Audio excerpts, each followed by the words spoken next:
അങ്ങനെ നവ്യ പൂർണ്ണമായിട്ടും നയനയുടെ കൂടെ അതിന് ശേഷം നയനയ്ക്ക് കട്ട സപ്പോർട്ടായിട്ട് നിൽക്കുന്നുണ്ട് കേട്ടോ. അപ്പോൾ എല്ലാവരും പറയുന്നത് കേട്ട് അവൾ ഓരോ ജോലികളും ചെയ്ത് കഷ്ടപ്പെടുന്ന നവ്യ കാണുകയാണ്. എന്നിട്ട് നവ്യ എന്നിട്ട് പറയുന്നുണ്ട്, ഞാൻ നിന്നെ സഹായിക്കാം, ഇവിടെ എല്ലാവരും കൂടി നിന്നെ കഷ്ടപ്പെടുന്നിട്ട് എനിക്ക് സഹായിക്കാം എന്ന് പറയുന്നുണ്ട്. ചേച്ചി വീട്ടിൽ വെച്ചും ജോലിയൊന്നും ചെയ്തിട്ടില്ലല്ലോ, ഞാനും അമ്മയൊക്കെ തന്നെയല്ലേ ചെയ്യാറ്, ഇതൊന്നും എനിക്കൊരു വലിയ ഭാരവേ അല്ലെന്ന് പറയുന്നുണ്ട്. നിന്റെ ഈ പാവത്താൻ തരവാ എല്ലാവരും നിന്റെ തലയിൽ കയറാൻ കാരണം. ഇവിടെ ഉള്ളവർക്ക് ചെയ്താൽ എന്താ കുഴപ്പം? അല്ലെങ്കിൽ ഇത്രയും വലിയ തറവാടാ, ഒരു സെർവൻ്റ് അല്ലേ ഉള്ളൂ ഇവിടെ, ഒരാളെ കൂടെ നിയമിച്ചാൽ ഇവർക്ക് എന്താ കുഴപ്പം? എന്താ എന്തെങ്കിലും കുറഞ്ഞു പോവോ എന്നൊക്കെ ചോദിക്കുന്നുണ്ട്. അതൊന്നും എനിക്കറിയില്ല ചേച്ചി, നമ്മൾ അങ്ങനെയൊക്കെ ചോദിക്കാൻ പറ്റുമോ? ചോദിച്ചാൽ എന്താ നയനെ കുഴപ്പം? നമ്മളെ വിവാഹം കഴിഞ്ഞ് ഇങ്ങോട്ടേക്ക് കയറുന്ന മരുമക്കളാ, അല്ലാതെ വീട്ടിലെ സെർവൻസ് ഒന്നും അല്ല എന്ന് നവ്യ പറയാണ്. അപ്പോഴേക്കും നയന, അതൊക്കെ ശരിയായിരിക്കാം, പക്ഷേ മുത്തശ്ശനൊക്കെ എന്ത് വിചാരിക്കും നമ്മളൊക്കെ അങ്ങനെ പറയുമ്പം? ഇതാ നിന്റെ കുഴപ്പം, അവരെന്ത് വിചാരിക്കും ഇവരെന്ത് വിചാരിക്കുന്നൊക്കെ പറഞ്ഞുകൊണ്ട് നീ ഇങ്ങനെ ഓർന്ന് ചെയ്യാനിരുന്നാൽ എല്ലാവരും നിന്റെ തലയിൽ കയറത്തേ ഉള്ളൂ എന്ന് പറയുന്നുണ്ട്. ഒരു മയത്തിനൊക്കെ കണ്ടും കേട്ട് നിന്നാൽ മതി, നിന്റെ ശരീരമാ നീ നോക്കേണ്ടത്. ഏത് നേരം കിടന്നിങ്ങനെ പണിതുകൊണ്ടിരുന്നാലുണ്ടല്ലോ നിന്റെ ശരീരത്തിലുള്ള ഊർജ്ജം മൊത്തം അങ്ങ് പോയി കിട്ടും എന്ന് പറയാണ്. അത് മാത്രമല്ല, ആ ജാനകി ചെറിയമ്മ മാത്രമല്ലേ നിന്റെ കൂടെ പണിയാൻ കയറുന്നുള്ളൂ, അങ്ങനെയാണെങ്കിൽ ആ ദേവയാനിക്കും ജലജയ്ക്കും കയറില്ല എന്താ കുഴപ്പം എന്ന് ചോദിക്കുകയാണ്. എൻ്റെ ചേച്ചി എൻ്റെ പതുക്കെ പറ, ഇനി അതങ്ങാണ് ആരെല്ലാം ചെവി കേട്ടാൽ പിന്നെ അത് മതി, പ്രശ്നങ്ങൾക്ക് തുടക്കടാനെന്ന് പറയുന്നുണ്ട്. അപ്പോഴേക്കും ഇങ്ങനെ നയനയും നവ്യയും കൂടെ സംസാരിച്ചിരുന്ന സമയത്താണ് കൃത്യസമയത്ത് തന്നെ അങ്ങോട്ടേക്ക് ജലജ വരികയാണ്. ജലജ എന്നിട്ട് പറയുന്നുണ്ട്, നയന പെട്ടെന്ന് പോയി എനിക്കൊരു കോഫി ഇങ്ങ് എടുത്തോണ്ട് പോവാ, നല്ല സ്ട്രോങ് ആയിട്ട് വേണം, നല്ല തണുപ്പുണ്ട്, ഒരു കോഫി കുടിച്ചോണ്ട് സ്ട്രോങ് ആവാൻ എന്ന് ചോദിക്കുന്നുണ്ട്. നയന അടുക്കളയിലേക്ക് പോകാൻ നേരം നവ്യ വിളിക്കുകയാണ്, നയന ഇവിടെ വാ എന്ന് വിളിക്കുന്നുണ്ട്. നയന എന്താ ചേച്ചി എന്ന് ചോദിക്കുമ്പോൾ നീ എവിടെ പോവാന്ന് ചോദിക്കുന്നു.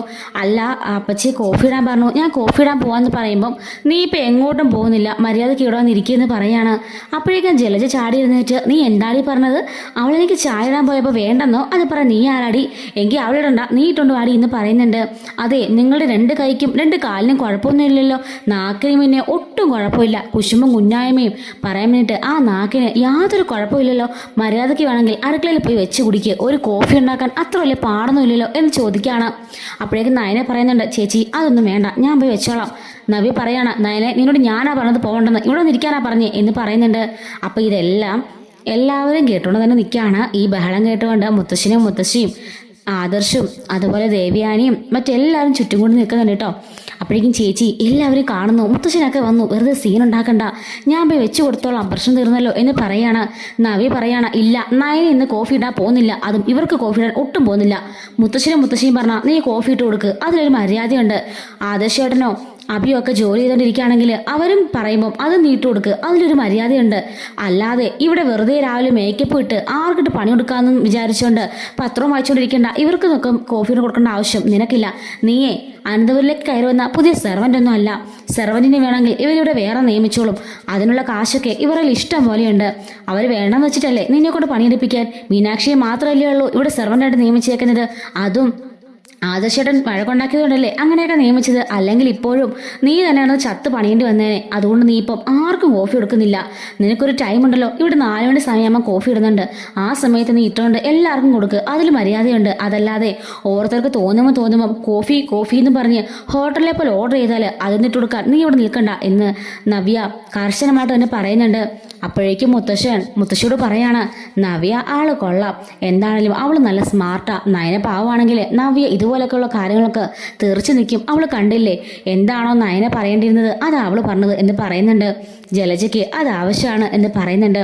എന്തായാലും നവ്യ വേറൊന്നും പറഞ്ഞില്ലല്ലോ, മുത്തശ്ശി പറയാണ്, അവൾ പറയേണ്ട കാര്യം പറഞ്ഞുള്ളൂ അങ്ങനെ പറയുന്നുണ്ട് കേട്ടോ. നവ്യ പറയാണ്, എൻ്റെ നയനെ ഞാൻ പറഞ്ഞത് മനസ്സിലായില്ലേ, നീ അകത്തേക്ക് കയറിപ്പോ, അവർ വേണമെങ്കിൽ കോഫി അവർക്ക് ഇട്ട് കുടിച്ചോളും, അതല്ലാതെ നീ ഇട്ട് കൊടുക്കേണ്ട ആവശ്യമില്ല, ഞാനും ഇട്ട് കൊടുക്കാൻ പോകുന്നില്ല. അവരുടെ ജോലി ചെയ്ത് ക്ഷീണിച്ചിരിക്കുകയോ മറ്റെന്തെങ്കിലും ചെയ്യുകയാണെങ്കിൽ അവർക്ക് സുഖമില്ലാതിരിക്കുകയാണെങ്കിലൊക്കെ നമ്മൾ ഇട്ട് കൊടുക്കേണ്ടത് നമ്മുടെ കടമയാണ്, അതല്ലാതെ ചുമ്മാ ഇരുന്ന് മേക്കപ്പ് ഇട്ട് മറ്റുള്ളവരെ കുറ്റം പറഞ്ഞുകൊണ്ടിരിക്കുന്ന ഒരാൾക്ക് ഇട്ട് കൊടുക്കേണ്ട യാതൊരു ആവശ്യമില്ല, മര്യാദയ്ക്ക് ഇവിടെ പോയി ഇരിക്കുക എന്ന് പറഞ്ഞ് ദേഷ്യപ്പെട്ട് നയനയോട് നവ്യ പറയുന്നുണ്ട്. എന്നിട്ട് നവ്യ ചോദിക്കുകയാണ്, അല്ല നിനക്ക് കുറെ ഡിസൈൻ വരക്കാണെന്ന് നീ പറഞ്ഞല്ലേ, ആദർശേട്ടൻ പറഞ്ഞു എന്ന്, അതെന്താ വരച്ചു തീർക്കാത്തത്? നിനക്ക് അതിനൊന്നുള്ള സമയമില്ലല്ലേ, മര്യാദയ്ക്ക് പോയി വരച്ചു തീർക്ക് എന്ന് പറയുന്നുണ്ട്.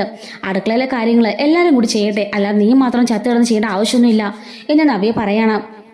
അപ്പോഴേക്കും നയന പറയണ, ചേച്ചി മതി മിണ്ടാതിരിക്കുക, ഞാൻ വിട്ടു കൊടുക്കാം, നീ മിണ്ടാതിരിക്കാനല്ലേ പറഞ്ഞത്, നവ്യ അകത്തേക്ക് കയറി പോന്നയനെ എന്നും പറഞ്ഞ് ദേഷ്യപ്പെടുമ്പോഴേക്കും നയന അകത്തേക്ക് കയറി പോകുന്നുണ്ട്. എന്നിട്ട് നവ്യ ആ സോഫയിൽ തന്നെ ഇങ്ങനെ ഇരിക്കുകയാണ്. അപ്പോൾ എല്ലാവരും ചുറ്റും കൂടി നിൽക്കുകയാണല്ലോ. അപ്പോൾ എല്ലാവരും സ്തബ്ധരായിട്ട് നിൽക്കുകയാണ് ഈ നവ്യയുടെ പെർഫോമൻസ് കണ്ടിട്ട്. അപ്പോഴേക്കും ജലജ, നീ ആരാനാടി നിൻ്റെയൊക്കെ വിചാരം? എങ്ങുന്ന വലിഞ്ഞു കയറുന്ന രണ്ട് ദരിദ്രവാസികൾ, നിങ്ങളിവിടുത്തെ സെർവൻ്റ് അല്ലെന്നോ? നിങ്ങളെ സെർവൻ്റായിട്ട് മാത്രമേ കണ്ടിട്ടുള്ളൂ. ആ പോയവളുണ്ടല്ലോ, അവളുടെ ഭർത്താവ് പോലും ഒരു പരിഗണന കൊടുത്തിട്ടില്ല. അവളുടെ ഭർത്താവാണെന്ന് തന്നെ സംശയ. നിന്നെ ഉണ്ടല്ലോ എൻ്റെ മകൻ അത്ര പോലും പുല്ല് പോലും വില വെച്ചിട്ടില്ല. എല്ലാവരും ചതിച്ചും പറ്റിച്ചും കയറി വന്ന രണ്ട് അവളുമാർക്ക് ഇത്രയ്ക്ക് അഹങ്കാരമോ? എനിക്കൊരു കോഫി ഇട്ടാ നിനക്കൊക്കെ എന്താ നിന്റെ കയ്യിലെ വളയൊരുപ്പുവോ? വന്ന് കയറി ദരിദ്രവാസികൾ എന്നൊക്കെ പറഞ്ഞ് ജലജ കുറേ ചൂടാവുന്നുണ്ട് നവ്യയോട്. നവ്യ ഒരു അക്ഷരം പോലും മിണ്ടാതെ അവിടെ ഇങ്ങനെ ഫോണിൽ നോക്കിയിരിക്കുന്നുണ്ട് കേട്ടോ. അപ്പോഴേക്കും മുത്തശ്ശൻ വന്നിട്ട് ജലജയോട് പറയാണ്, അവളെ പറഞ്ഞത് തീർത്തും കാര്യമായ കാര്യം തന്നെയാ. അതിൽ കാര്യമുണ്ടെന്ന് എനിക്കും തോന്നി. നീ ഇവിടെ ചുമ്മാ ഇരിക്കല്ലേ? നിന്റെ കൈക്കും കാലിനും അവൾ പറഞ്ഞ പോലെ യാതൊരു കുഴപ്പമില്ലല്ലോ. ഒരു കോഫി ഉണ്ടാക്കാൻ ഒരു പാടുമില്ല. നിനക്ക് സുഖമായിട്ട് പോയി ഒരു കോഫി ഉണ്ടാക്കി കുടിക്കാമെന്നല്ലേ ഉള്ളൂ. അതും ഈ നേരം തെറ്റി നേരത്ത്. നയനമോളെ, എല്ലാവർക്കും കോഫി ഇടുന്ന സമയമുണ്ട്, രാവിലെയും വൈകിട്ടും. ആ സമയത്താണെങ്കിൽ നീ ചോദിക്കുന്നതിന് കോഫി നിന്റെ മുമ്പിലെത്തും. അതല്ല നിനക്ക് ഇഷ്ടപ്പെട്ട സമയത്തൊക്കെ കുടിക്കണമെന്നുണ്ടെങ്കിൽ നീ തന്നെ വെച്ച് കുടിക്കുക എന്ന് മുത്തശ്ശൻ പറയാണ്. അത് മാത്രമല്ല, നവി പറഞ്ഞ പോലെ ഇവിടെ ഒരു സെർവൻ്റേ ഉള്ളൂ. ഒരു സെർവൻറ്റിനെ കൂടെ ആവശ്യമുണ്ട്. അടുക്കളയിൽ ഒരാളും അകത്തൊരാളും. ഇത്രയും കാലം അതാരും പറയാഞ്ഞതുകൊണ്ടാണ് അത് ചെയ്യാഞ്ഞത്. നേരത്തെ ഒരാൾ ഉണ്ടായിരുന്നല്ലോ, നീ തന്നെയല്ലേ അവരെ ബഹളം വെച്ചിരുന്ന് പറഞ്ഞു വിട്ടത് എന്ന് മുത്തശ്ശൻ ചോദിക്കുകയാണ്. ജലജ ഇപ്പോൾ ഒന്നും മിണ്ടാൻ നിൽക്കുകയാണ്. അച്ഛനെന്താ ഇവരുടെ വശം കൂടി എന്നോട് ദേഷ്യപ്പെടാണോ എന്ന് ചോദിക്കുന്നുണ്ട്. ഞാൻ ദേഷ്യപ്പെട്ടൊന്നും അല്ല ജലജ, കാര്യം പറഞ്ഞതാ. നവ്യ പറഞ്ഞതിൽ 100% കാര്യമുണ്ട്. അതുകൊണ്ട് തന്നെ നയനയ്ക്ക് ഒരുപാട് ഡിസൈൻ വരച്ചെടുക്കാനും അവൾക്ക് മറ്റുള്ള ഒരുപാട് ജോലികളുണ്ട്. അതിനിടയ്ക്ക് അവളെ ആരും ശല്യപ്പെടുത്താൻ നിൽക്കണ്ട. കോഫി ആർക്കെങ്കിലും വേണമെന്നുണ്ടെങ്കിൽ അവരെല്ലാം അങ്ങ് വെച്ച് കുടിച്ചാൽ മതി. അതിൽ കൺസ്ട്രക്ഷൻ ഞങ്ങൾക്ക് കിട്ടിയിട്ടുണ്ട് കേട്ടോ എന്ന് മുത്തശ്ശൻ തന്നെ കളിയാക്കി പറയുന്നുണ്ട്. ഞാനും മുത്തശ്ശനും വയ്യാത്തത് കൊണ്ട് കോഫി ഞങ്ങൾക്ക് ഇട്ട് തരാമെന്ന് നവ്യമോള് പറഞ്ഞല്ലോ, അത് തന്നെ വലിയ കാര്യം എന്ന് പറയാണ്. എന്താ മുത്തശ്ശ, ഞാൻ പറഞ്ഞത് തെറ്റായിപ്പോയോ എന്ന് ചോദിക്കുമ്പോഴേക്കും ഒട്ടുമില്ല. ഇപ്പോഴത്തെ കാലത്തെ പെൺകുട്ടികൾ നിന്നെ പോലെ സ്മാർട്ടായിട്ടും തിരിച്ചു പറയാനും നിൽക്കണം. അല്ലാതെ അതിനെ പോലെ പാവത്താനായിട്ടിരുന്നാൽ എല്ലാവരും തലേ കയറി നിറങ്ങത്തേ ഉള്ളൂ. മോള് പറഞ്ഞു തന്നെയാ ശരി എന്ന് പറയാണ്. ഞാൻ ചുമ്മാ തമാശയ്ക്ക് പറഞ്ഞതാ. ഇതുപോലെ ദേവയാനിക്കും ജലജയ്ക്കൊക്കെ യാതൊരു കുഴപ്പമില്ല. പറയുമ്പം അവർ കുറന്ന് കൊണ്ട് കൊടുക്കേണ്ട ആവശ്യമില്ല എന്ന് പറഞ്ഞ് ദേവയാനിയോട് ചെറിയൊരു കുത്തു കൊടുക്കുന്ന ഒരു മുത്തശ്ശൻ. ഇത് കേൾക്കുമ്പോൾ ആകെപ്പാടിങ്ങനെ വിറങ്ങലിച്ച് നിൽക്കുകയാണ് ജലജയും ദേവയാനിയോട് കൂടിയിട്ട്.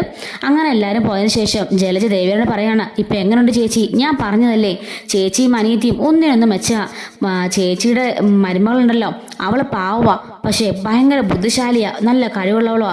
എൻ്റെ മരുമകളുണ്ടല്ലോ, അവൾ നല്ല സ്മാർട്ടാ, പറഞ്ഞെടുത്ത് പറയുന്നിരിക്കും. പക്ഷെ നയനടുത്ത ബുദ്ധി വിവരമൊന്നും ഇല്ലെന്നേ ഉള്ളൂ എന്നൊക്കെ പറയുന്നുണ്ട്. അപ്പം ദേവേനി പറയാണ്, അങ്ങനൊന്നും നീ കരുതണ്ട, എല്ലാം കനകത്തിൻ്റെ മക്കളല്ലേ, എല്ലാം ഒന്നിനൊന്നും മെച്ചമായിരിക്കും. കനകത്തിൻ്റെ ബുദ്ധിയും കനകത്തിൻ്റെ സൂത്രവും എല്ലാം രണ്ടവളുമാർക്കും അറിയാം. പാവത്താനെപ്പോലെയൊക്കെ മറ്റവളും അഭിനയിക്കുന്നതാണ് എന്നൊക്കെ പറയുന്നുണ്ട്. രണ്ടവളുമാർ ഇവിടുന്ന് ഓടിച്ചില്ലെങ്കിലേ നമ്മളെ തന്നെ നാളെ അവളുമാർ അടുക്കള കയറ്റും എന്ന് പറയുന്നുണ്ട് കേട്ടോ ജലജ ദേവിയാനോട്. അതൊക്കെ നീ പറഞ്ഞത് ശരി തന്നെയാണ്, ഞാനും അതിനെക്കുറിച്ച് ആലോചിക്കാതിരുന്നില്ല. വരട്ടെ, ഇത് എവിടം വരെ പോകുന്നു നമുക്ക് നോക്കാം. മുത്തശ്ശനുള്ളതുകൊണ്ട് ഇപ്പോൾ ഒന്നും പറയാൻ പറ്റാതെ നിൽക്കുന്ന അവസ്ഥയിലാണ് ഞാൻ. അത് കഴിയുമ്പോൾ ഞാൻ കാണിച്ചു കൊടുക്കുന്നുണ്ട് അവൾക്ക് ഞാൻ ആരാണ് എന്ന് ജലജ ദേവയാനോട് പറയാൻ കേട്ടോ. ഇതുപോലെ വരാനിരിക്കുന്ന കഥയുടെയൊക്കെ സ്റ്റോറീസ് നമ്മൾ എല്ലാ ദിവസവും അപ്ലോഡ് ചെയ്യുന്നുണ്ട്. മിസ്സാതിരിക്കാൻ ചാനൽ സബ്സ്ക്രൈബ് സപ്പോർട്ട് ചെയ്യണേ. Thanks for watching.